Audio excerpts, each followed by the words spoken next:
I am Morgan Wellington, 30 years old and owner of a luxury hotel chain. Most people save their whole lives to experience for just one night. Started as a hospitality student with big dreams. Now I run 15 properties across 3 continents. Yet somehow, I still found myself seeking approval from parents who never supported my choices. When my phone buzzed with that text from Dad, I stared in disbelief. "You're not welcome in our 5-star hotel." The irony was almost laughable. "Their 5-star hotel." I smiled, picking up my phone. "Security, please revoke the Wellington family's VIP access." If you are watching this right now, drop a comment letting me know which city you are viewing from. Hit that like button and subscribe to join me as this family drama unfolds in the most luxurious setting possible. Growing up in Wellesley, an affluent Boston suburb, my childhood looked perfect from the outside. Our colonial-style house with its manicured lawn and my parents Harold and Diana Wellington were the picture of upper-middle-class success. Dad built his reputation as one of Boston's most sought-after corporate attorneys, while Mom maintained our family's social standing in the community, hosting charity galas and sitting on boards of various cultural institutions. From an early age, I understood that in the Wellington household, status and reputation were everything. Law, medicine, finance, these were the only career paths worthy of consideration. Hospitality, that was, as my father often dismissively put it, a servant profession. My fascination with hotels began during our family vacations, while my parents networked with other successful couples by the pool. I would wander through grand lobbies, mesmerized by the orchestrated chaos that somehow resulted in perfect service. "Morgan, stop bothering the concierge with your questions." Mom would scold, pulling me away. "They're busy working, but I couldn't help myself." I collected hotel brochures, studied room layouts, and took notes about amenities. By 12, I could tell you the difference between a standard turndown service and the elaborate rituals at 5-star properties. My room at home became an archive of hotel ephemera, key cards, branded pens, even those little shampoo bottles that housekeeping would give me when I asked politely. "This is just a phase," Dad would tell Mom when the payee thought I couldn't hear. "She will grow out of this nonsense and focus on something substantial." High school brought academic success straight as debate team captain editor of the school newspaper. But none of it seemed to matter unless it aligned with my parents' vision. When I won a regional essay contest about innovation in the service industry, Dad barely looked up from his legal briefs. "That's nice, honey," he said, "but make sure you are focusing on your political science coursework that will actually help you in law school." The real battle began during college application season, while my parents dropped not-so-subtle hints about Harvard, Yale, and Columbia law programs. I secretly applied to the top hospitality management schools in the country. The acceptance letter from Cornell's hotel administration program arrived first. I still remember the weight of that envelope in my hands, how my fingers trembled as I opened it. This was my ticket to the future I actually wanted. When I showed my parents the temperature in our living room dropped 20 degrees. "This is not what we discussed," Dad said, his voice dangerously quiet. "This is not the path for a Wellington. It is the path for this Wellington." I replied, surprising even myself with my determination. The ultimatum came swiftly: study their choice or pay my own way. I chose independence through student loans and working 3 part-time jobs simultaneously. Front desk at a local hotel, waitressing on weekends, and tutoring wealthy kids in French. I put myself through one of the most prestigious hospitality programs in the world. Contact with my parents dwindled during those 4 years. Birthday calls lasted 5 minutes. Holiday visits became increasingly strained when I graduated with honors. My parents were noticeably absent. They had chosen to attend my brother Thomas's law school graduation ceremony that happened to fall on the same weekend. "We are sure you understand," Mom said over the phone. "This is such an important milestone for him." The message was clear. His accomplishment mattered more. That day, something shifted inside me as I sat alone after the ceremony, watching other graduates celebrate with their families. I made a silent promise to myself that one day they would regret underestimating me. Little did I know how prophetic that thought would become, or how much emotional distance would grow between us over the years to come. Armed with my Cornell degree and a determination fueled partly by parental dismissal, I moved to Manhattan and landed my first job as a front desk associate at the Archer, a boutique hotel in Midtown. The starting salary was barely enough to afford a tiny studio apartment in Queens that I shared with two other hospitality graduates. But I was finally in the industry I loved. I worked ridiculous hours volunteering for overnight shifts, covering for sick colleagues, and studying every aspect of the operation. Sleep became a luxury I rarely afforded myself. When other associates complained about demanding guests, I saw each difficult interaction as an opportunity to prove my problem-solving abilities. 6 months in, a guest had a complete meltdown over a room assignment. As he berated my colleague, I stepped in with a solution that not only calmed him down, but turned him into a loyal patron. What I did not realize was that Catherine Reynolds, the regional director for Pinnacle Hotels, who happened to be in the lobby, witnessed the entire exchange. "You handled that with exceptional grace," she said, approaching the desk after the guests departed. "What is your name? That chance encounter changed everything." Catherine became my mentor, recognizing something in me that even I had not fully understood yet. She began inviting me to observe management meetings and soliciting my input on guest experience improvements.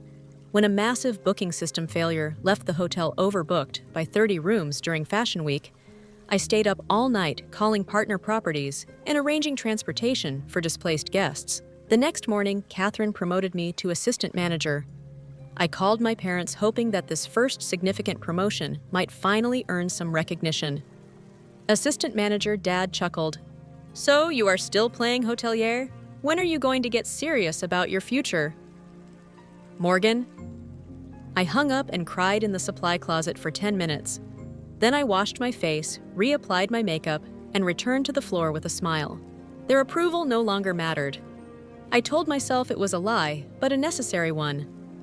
Catherine continued giving me special projects, challenging me beyond my job description.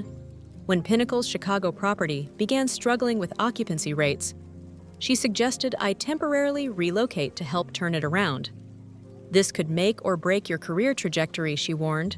"The team there is resistant to change and the market is highly competitive." "When do I start?" I asked without hesitation.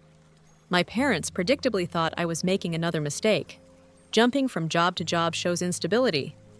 Mom lectured during one of our increasingly rare phone calls. No one wants to hire someone who cannot commit. In Chicago, I developed an innovative marketing campaign targeting young professionals and tech company travelers, redesigned the food and beverage program, and implemented new training protocols for staff. Within 9 months, our occupancy increased by 40%, and revenue per available room shot up to lead the market. The property went from Pinnacle's problem child to its most improved location nationally. This success caught the attention of James Hartford, Pinnacle's CEO, who invited me to participate in the company's Fast Track Executive Program at 25. I became the youngest participant in the program's history. "When will you get a real career?" Dad asked during Thanksgiving dinner after I shared my news. "Hotel management is fine for now, but you cannot build a substantial future in service." I stopped sharing my professional achievements with them after that night. Over the next 2 years, I rose through Pinnacle's corporate ranks while simultaneously developing my own business philosophy. I kept a secret document on my laptop, a comprehensive business plan for acquiring and revitalizing struggling boutique hotels. Every night, I refined this plan, researching market trends and identifying potential properties that fit my vision. When Catherine introduced me to a group of investors who had been impressed by my work at Pinnacle, I was ready. My presentation was polished from countless practice sessions in front of my bathroom mirror. To my astonishment, they agreed to back my venture at 27. I signed papers for my first property, a once grand hotel in Providence that had fallen into disrepair and financial trouble. Taking on that level of debt was terrifying. I would wake up at 3 a.m, heart pounding, wondering if I had made a catastrophic mistake. But during daylight hours, confidence returned. I assembled a small but dedicated team who believed in my vision for what would become the first Wellington Luxury Collection property. The 18 months that followed were the most challenging and rewarding of my life. I worked 17-hour days, handling everything from refinancing negotiations to selecting the thread count for the bed linens. When the property reopened after renovations, the response exceeded even my optimistic projections. We reached profitability 3 months earlier than the business plan had estimated. Success spread success with the Providence property, generating positive cash flow, and excellent press securing funding for a second location became easier. A third followed 14 months later. The Wellington Luxury Collection was becoming a recognized name in the industry, known for personalized service and thoughtfully designed spaces that respected each property's unique character and history. At 29, I received the Rising Star in Hospitality Award at a major industry conference. For the first time in years, my parents attended an event related to my career. I spotted them in the back of the ballroom, looking uncomfortable and out of place among the hospitality executives.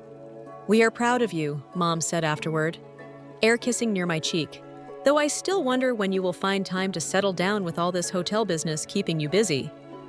Dad examined his watch repeatedly during the reception, making it clear he had more important places to be. The speech was nice, very enthusiastic. Is there much money in all this? That brief reconciliation attempt only reinforced the distance between us. They still did not see the value in what I had built, viewing it as some extended phase, rather than the empire it was rapidly becoming. When James Hartford announced his retirement the following year, Pinnacle Hotels found itself in a vulnerable position. Using every business connection I had made and leveraging the success of the Wellington brand, I secured financing for what seemed impossible. Acquiring the entire Pinnacle portfolio, the business press called it the hospitality coup of the decade.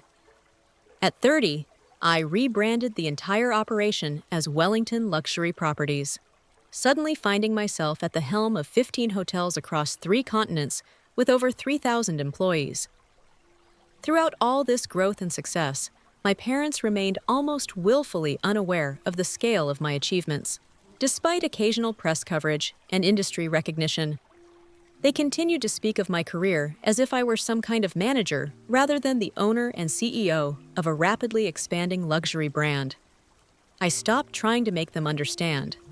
Instead, I channeled all my energy into building something undeniable. Each new property received my obsessive attention. I personally designed the penthouses, selected the signature scents for the lobbies, and trained management on the Wellington service standards that were becoming legendary among discerning travelers. My executive team became the family that supported and celebrated my vision.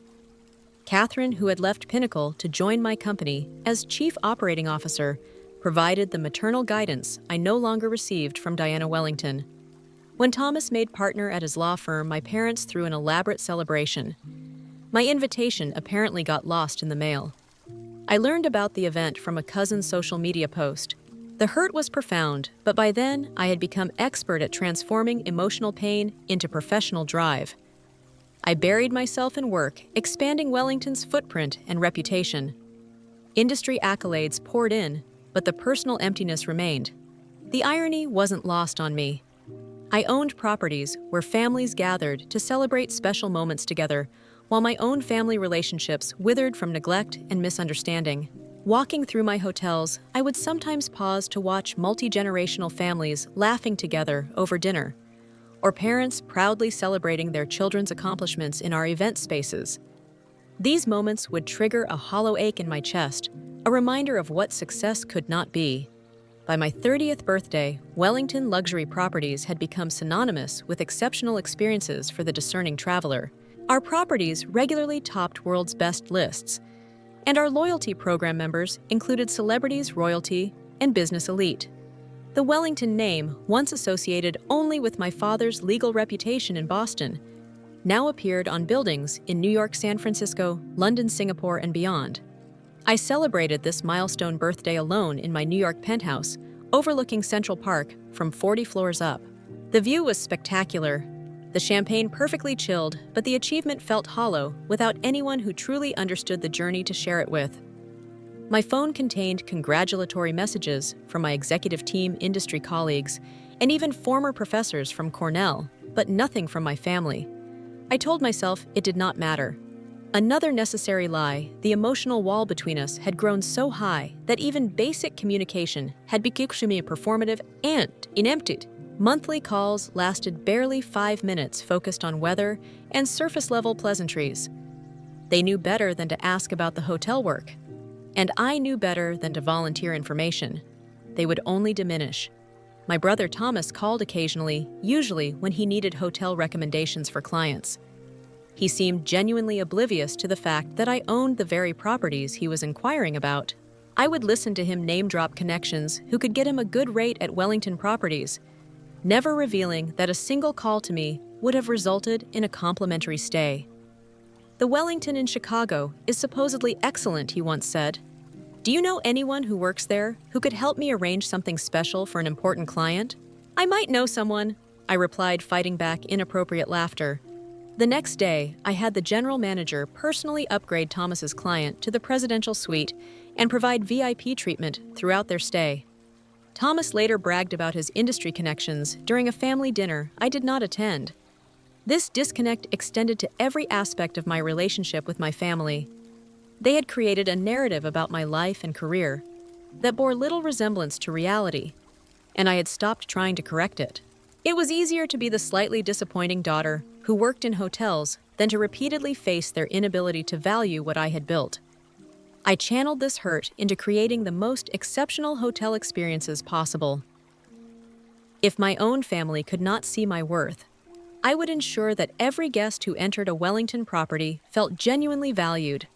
Our service standards became legendary. Staff members were trained to anticipate needs before guests articulated them, to remember returning guests' preferences without prompting, to solve problems with creativity and grace. The Wellington philosophy centered on making people feel seen and appreciated, precisely what I had always craved from my parents. This approach generated fierce customer loyalty and industry recognition.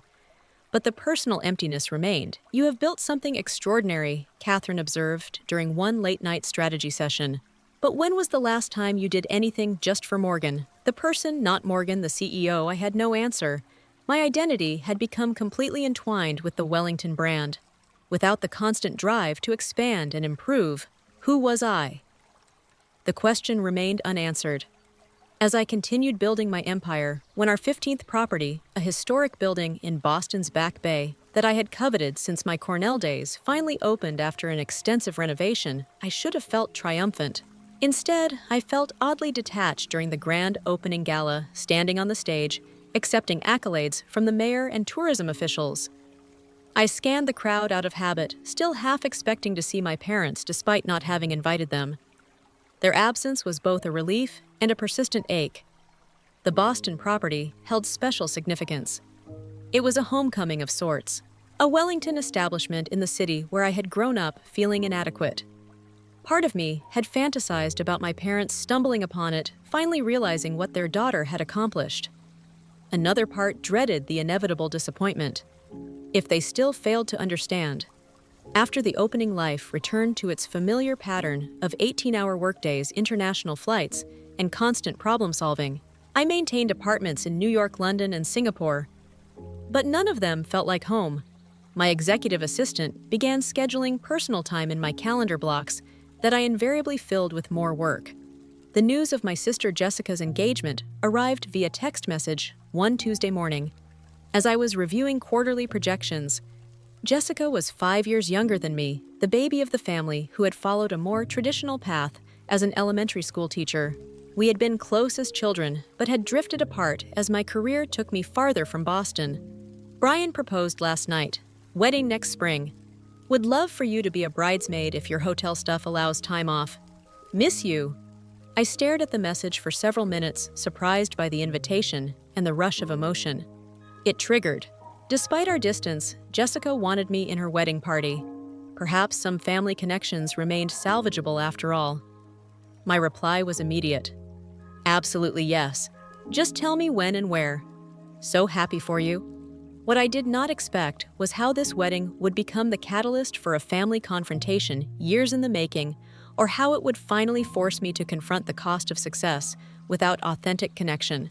2 weeks after accepting Jessica's bridesmaid invitation, I received another text that made my stomach drop. "Mom and Dad are insisting on handling everything. They have already booked the Wellington in Boston for the ceremony and reception." Ironic, right? Some fancy hotel with your name.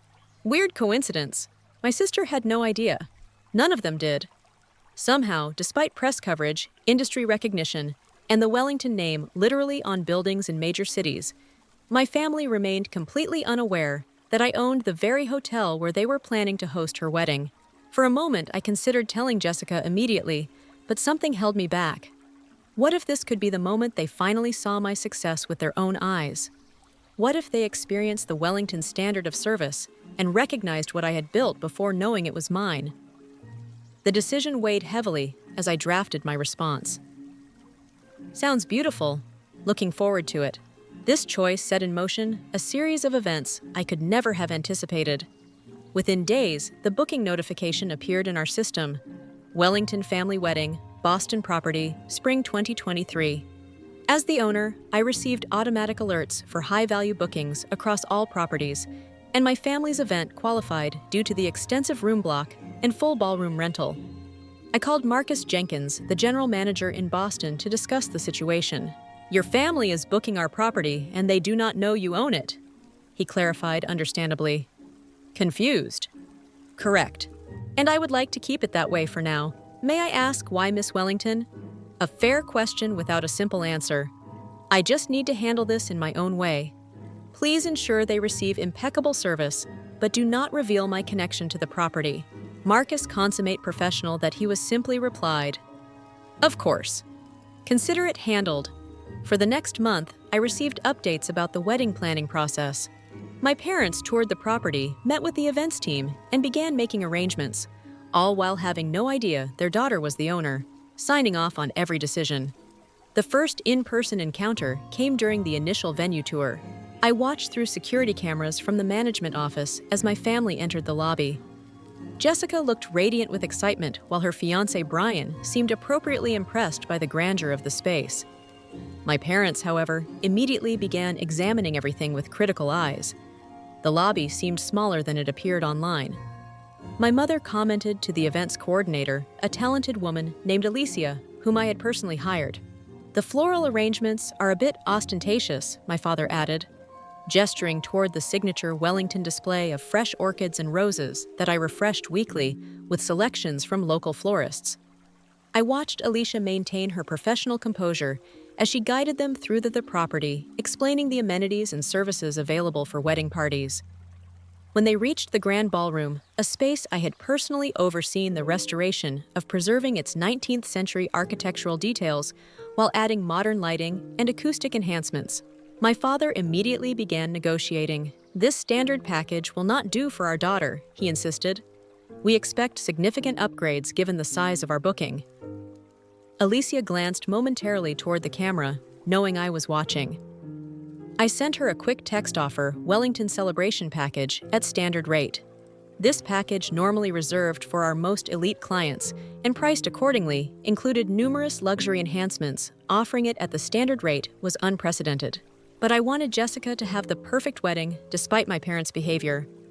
As the planning progressed, my parents' demands escalated.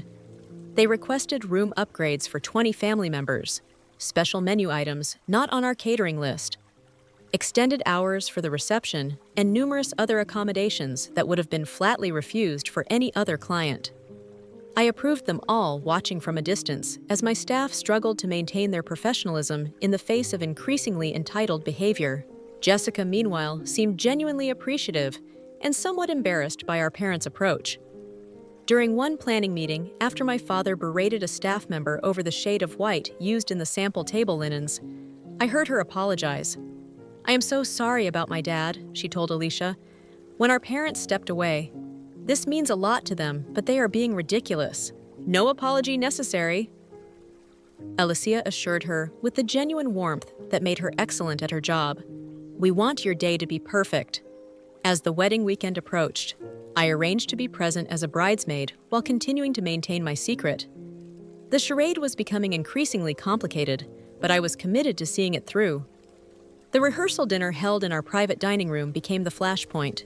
My father had selected an expensive wine that was served at precisely the wrong temperature. His reaction was immediate and disproportionate. "This is completely unacceptable," he shouted at Ryan.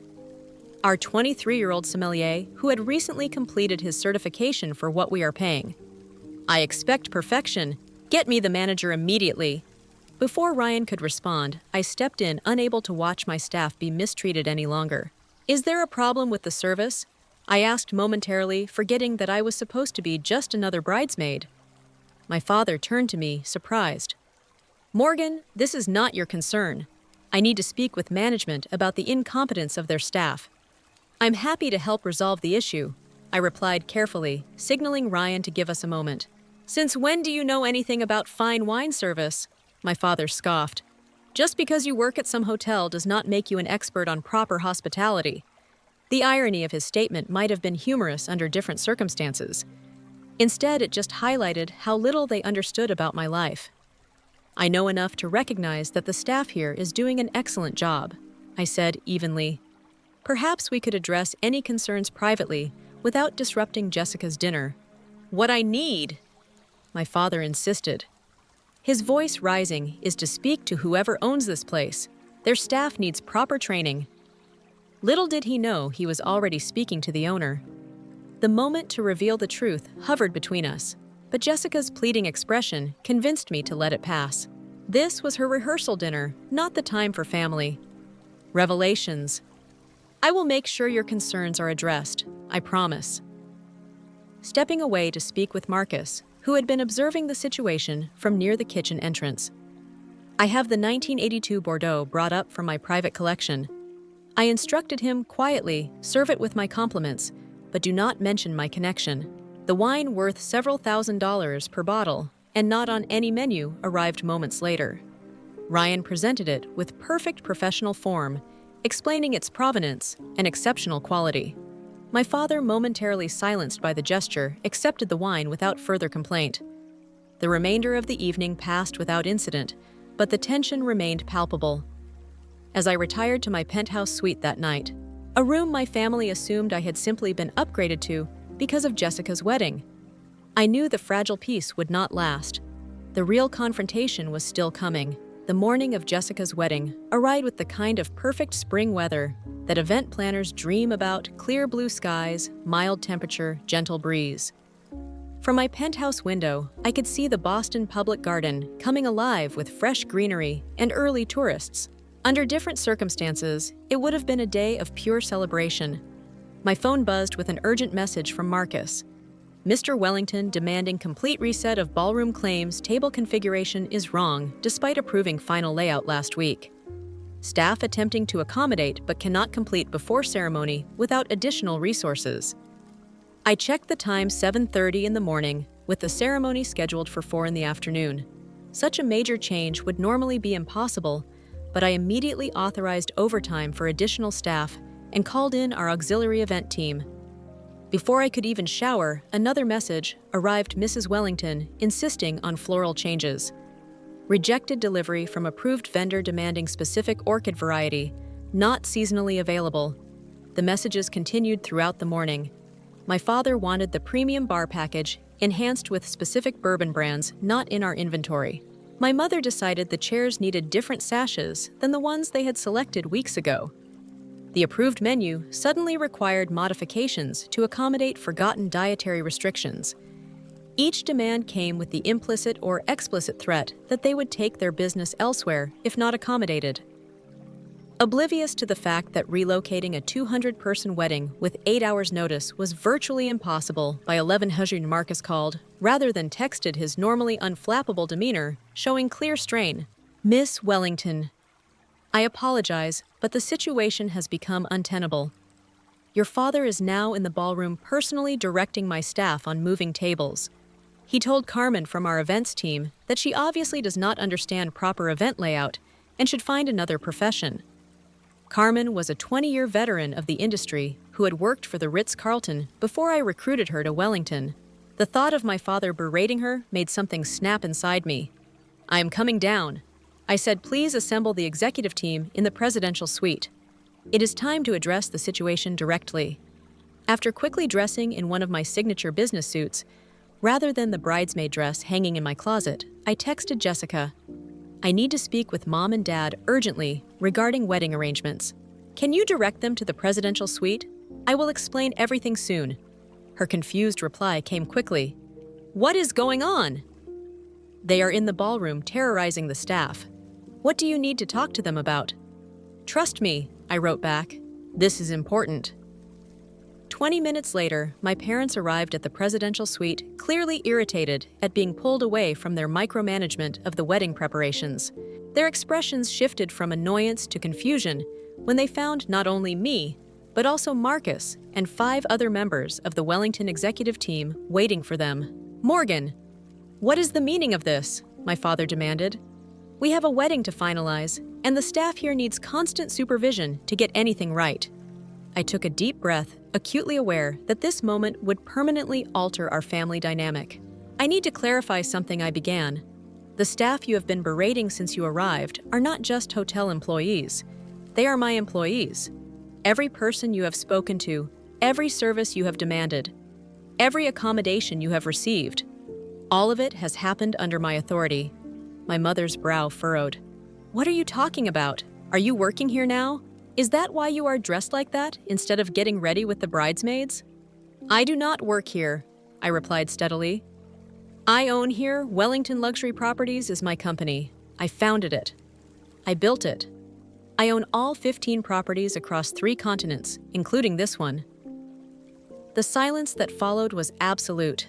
My father's face cycled through expressions disbelief, confusion, and finally, a flash of embarrassment, quickly replaced by defensiveness. That is impossible, he finally said. You manage hotels. You never mentioned owning anything of this scale. I stopped mentioning my career achievements when it became clear they did not interest you, I replied. But yes, this is my company, the Wellington. In the name is not a coincidence. My mother sank into one of the suite's plush armchairs. You own all of this, since when I founded the company 5 years ago with one property.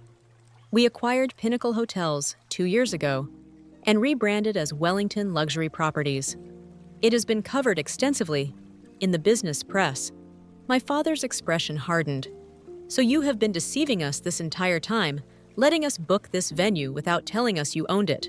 What kind of game are you playing? The accusation stung, despite its absurdity. Game, you have dismissed my career at every turn. You have treated my staff, some of the most dedicated and professional people in the industry. With contempt, you have made demands that would be rejected outright from any other client, all of which I approved, because I wanted Jessica to have a perfect wedding. This is mortifying, my mother whispered, likely remembering every critical comment she had made about the design elements I had personally selected. At that moment, Jessica and Brian appeared at the suite door, which had remained ajar. What is going on? Jessica asked, looking between us with growing alarm. Why is everyone in here instead of getting ready? Your sister has been hiding things from the family, my father began. That is not fair, I interrupted. I have never hidden anything.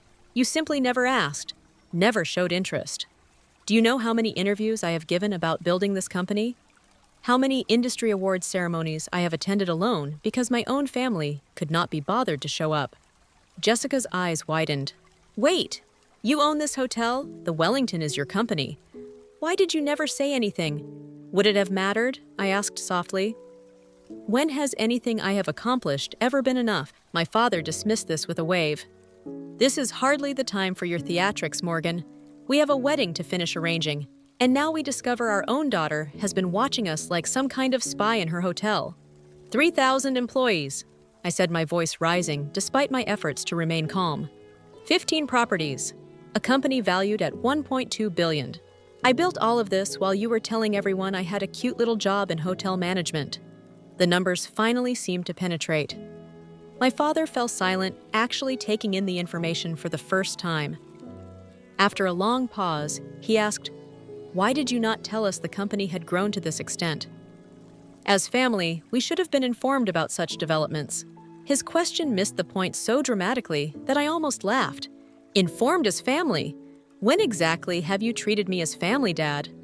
Was it when you refused to help with college because I chose hospitality instead of law? Or when you skipped my graduation?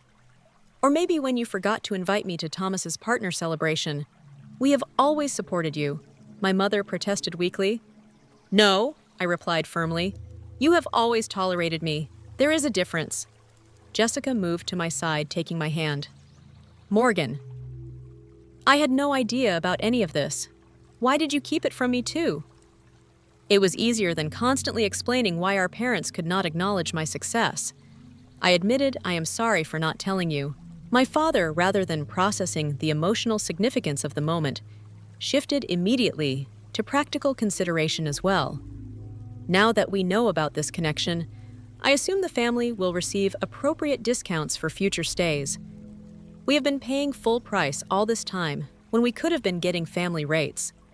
That question, so perfectly encapsulating his inability to see beyond himself, was the final straw.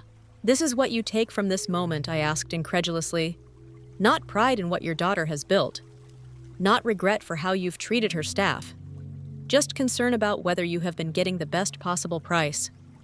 Brian, who had remained silent until now, gently suggested, "Perhaps we should consider moving the wedding to another venue. This seems like a complicated situation, and we do not want family tension to overshadow the day." My father seized on this immediately. "Yes, that might be best. We would not want to impose on Morgan's business." His tone made the statement an insult rather than a consideration. "The contract has been signed." I pointed out, "Everything is prepared. Moving now would be logistically impossible.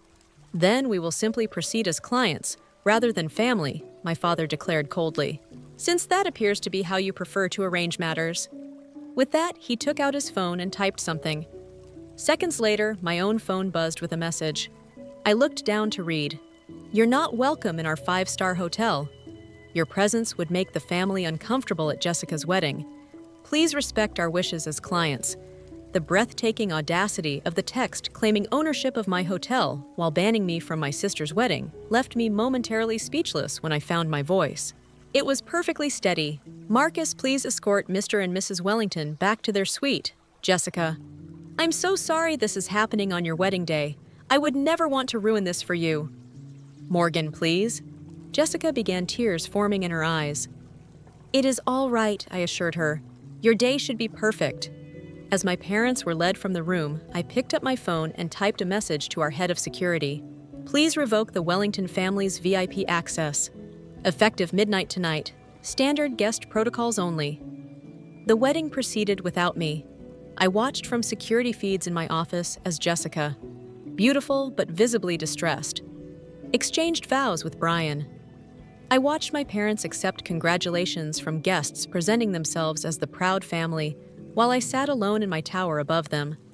At midnight, precisely as the reception wound down, their keycards stopped working with VIP access. No more entrance to the exclusive Wellington Club Lounge. No more priority service. No more special amenities. They had wanted to be treated as regular clients rather than family.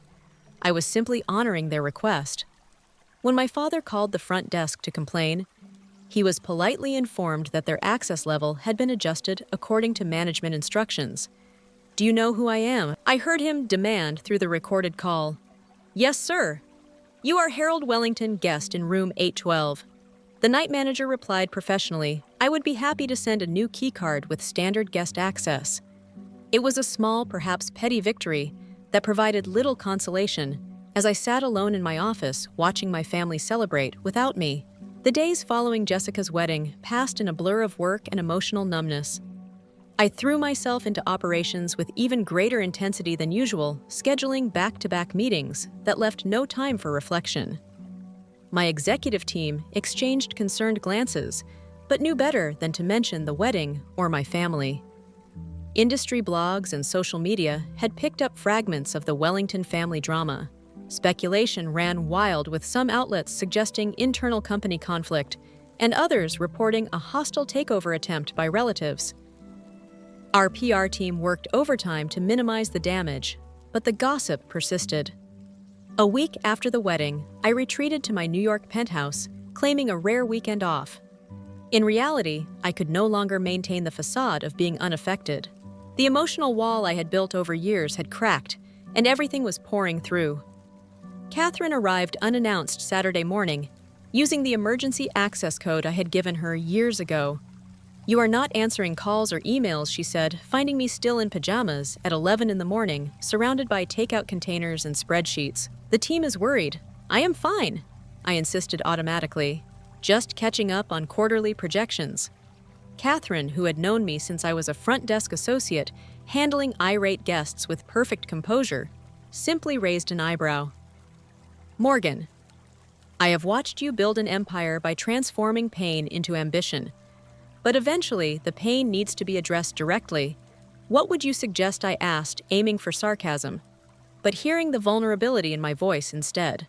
"Family therapy. Somehow, I do not think the Wellingtons are candidates for group healing." Catherine sat beside me on the sofa, gently closing my laptop.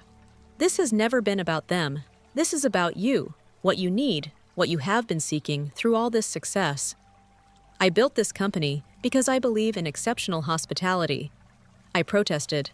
"You built this company to prove your worth to people who were never going to see it." She countered gently, and in the process, you created something extraordinary.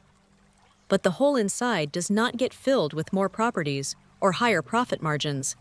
The truth of her words broke something open inside me. For the first time since I was a child, I allowed myself to cry openly in front of another person. Years of suppressed hurt, disappointment, and longing poured out as Catherine simply sat with me, offering the maternal comfort Diana Wellington had never provided. When the storm of emotion finally subsided, Catherine said, "Your success is real. Your company is extraordinary. Neither of those things requires your parents' validation to be true." "Then why does it still hurt so much?" I whispered. "Because you are human," she replied simply. "And it is time you allowed yourself to be." That conversation marked the beginning of a different kind of journey. The next day, I made 2 calls, one to a highly recommended therapist specializing in family trauma, and another to Jessica. My sister answered immediately. "Morgan, I have been trying to reach you for days. Are you okay?" "Not really." I admitted the honesty, feeling foreign but necessary, but I am working on it. "How was the honeymoon?" "Beautiful but overshadowed by what happened." "I had no idea, Morgan." "About the company. About how Mom and Dad have treated you all these years." "I feel terrible." "You have nothing to feel terrible about," I assured her. "I should have been more open with you." "They were wrong," she said firmly. "What they did at the wedding was unforgivable." "Have you spoken to them since returning?" "Yes," she sighed. "They have their own version of events, of course. Dad is still angry about the keycard incident." Despite everything, this made me laugh. "Of course he is. I want us to stay connected," Jessica said. "Whatever happens with them, I do not want to lose my sister again." That simple affirmation meant more than she could know. Over the following months, I maintained limited contact with my parents while focusing on my own healing. Weekly therapy sessions helped me recognize patterns. I had never acknowledged how my entire identity had become wrapped up in proving my worth through achievement. How I measured my value through external validation rather than internal fulfillment. Success was my armor, I told my therapist during one particularly insightful session. If I could just be successful enough, impressive enough, it would not matter that my own parents did not value me, and now she prompted. Now I am beginning to understand that no amount of success can heal that wound. Only I can do that. This realization led to gradual changes in how I operated. I established the Wellington Hospitality Foundation, providing scholarships to first-generation college students pursuing careers in the industry. I developed mentorship programs for young professionals whose families did not support their career choices. For the first time, I began cultivating a life outside work. I reconnected with college friends I had lost touch with during my single-minded climb. I accepted a dinner invitation from Sebastian, an architect who had designed our Singapore property, and was surprised to find myself enjoying his company without mentally drafting emails throughout the meal. "You seem different," he observed over dessert, more present. "I'm trying to be," I admitted. My executive team noticed the changes to meetings became more collaborative rather than directive. I began taking actual weekends off and encouraged my staff to maintain healthier work-life boundaries as well. 6 months after the wedding incident, I received an unexpected email from my mother. The subject line simply read, "Saw this," with a link to a Wall Street Journal profile of me and the Wellington brand. The article detailed the company's growth innovative approach to hospitality and my personal journey from front desk associate to industry leader. The body of the email contained just one line. We had no idea it was this significant. After considerable thought, I replied, "There is a lot we do not know about each other. Perhaps that could change." This tentative exchange opened a channel of communication, though progress remained slow and fragile. My father predictably found direct acknowledgement more difficult. His first email focused on tax strategies for my hotel business, rather than any personal reconnection. After consulting with my therapist, I suggested meeting on neutral ground, not at any Wellington property, for coffee. The first encounter was painfully awkward, with my father discussing the stock market and my mother making nervous observations about the cafe's decor. I did not come here to talk about interest rates. I finally said I came to begin rebuilding a relationship. If that is something you both want. My father shifted uncomfortably. "We have always wanted a relationship with you, Morgan. You were the one who became distant." Rather than arguing about the past, a pointless exercise my therapy had helped me recognize, I focused on the present. I am here now, trying to connect. Can we start from this point forward? My mother reached across the table to take my hand. The first genuine physical contact between us in years. We would like that very much. My father nodded stiffly, the closest to an emotional acknowledgement he could manage. It was a small beginning, but a beginning nonetheless. Jessica served as a bridge during this tentative reconciliation, arranging family dinners, where the conversation gradually became less superficial. My parents still struggled to fully comprehend the magnitude of what I had built, but they were making efforts to learn. "Thomas says your Boston property is considered the best in the city." My father mentioned during one dinner his version of a compliment. "Thank you," I replied, accepting the awkward praise for what it was, a step toward recognition. Through it all, I continued building both my company and my sense of self beyond professional achievement. Sebastian and I developed a relationship based on mutual respect and shared values. My friendship circle expanded beyond industry contacts for the first time in my adult life. I began to experience success as one component of a fulfilling life, rather than its sole defining feature. 1 year after the wedding confrontation, I stood on the balcony of our newest property in Paris, watching the Eiffel Tower lights shimmer against the evening sky. Wellington, Paris had been a particularly challenging project, navigating French bureaucracy, preserving historical elements, while modernizing systems, recruiting staff who embodied both Parisian sophistication and Wellington warmth. Yet for the first time, I had approached a property opening with a sense of balance. I had delegated, appropriately trusted my team, and even managed to sleep regular hours throughout the process. The result was no less exceptional for having been achieved with less personal martyrdom. Sebastian joined me on the balcony, wrapping his arm around my waist. "Congratulations," he said, kissing my temple. "It is magnificent." "Thank you for understanding all the late nights and early mornings," I replied, leaning into him. Our relationship had flourished despite my demanding schedule, perhaps because he understood the passion that drove me while gently encouraging me to find space for other priorities as well. The Wellington touch is evident everywhere, he observed. But this one feels different somehow. I designed it with joy instead of something to prove, I explained. That makes all the difference. Inside, the opening gala was in full swing. Industry leaders, Parisian elite, and travel journalists mingled in the grand salon I had envisioned 2 years earlier. The Wellington, Paris represented not just another business achievement, but a new chapter in how I approached success itself. My phone buzzed with a text from Jessica. "The ultrasound says it is a girl. You are going to be an aunt. Cannot wait for you to meet her in 4 months." The news brought immediate tears to my eyes. Happy ones for a change. My sister was creating her own family, and I would be part of it. "Everything okay?" Sebastian asked, noticing my emotion. "Everything is wonderful," I replied, showing him the message. "I am going to be Aunt Morgan." This personal joy meant as much to me as the professional triumph unfolding inside a realization that would have been impossible for the Morgan of a year ago. Jessica's pregnancy created an unexpected opportunity for further family healing. When she asked if I would host a baby shower at the Boston property, I suggested something more significant. What if you and Brian bring mom and dad to Paris instead?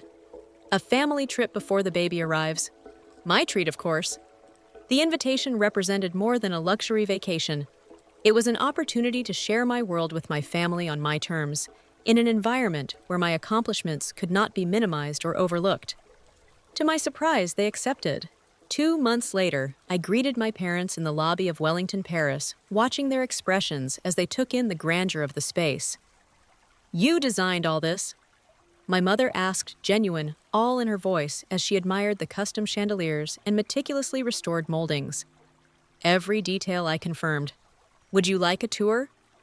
For the first time, I showed my parents my professional world without downplaying its significance. I introduced them to executive team members who spoke of my leadership with respect and admiration. I explained the thinking behind design choices and service protocols. I shared the challenges and triumphs of creating a luxury experience that felt both exclusive and welcoming. Watching my father observe a staff training session, I saw something I had never witnessed before: actual recognition of the complexity and value of what I did. "The level of detail is extraordinary," he commented afterward. I had no idea hospitality operated at this level of sophistication. From him, this constituted high praise. On their final evening, I hosted a private dinner in my Paris apartment, overlooking the sun. As we shared wine and conversation, I realized the dynamic had shifted in subtle but important ways. They were seeing me, truly seeing me perhaps for the first time. "What you have built is remarkable, Morgan," my father said, as we lingered over dessert. I did not fully understand until seeing it firsthand. "That means a lot to me," I replied.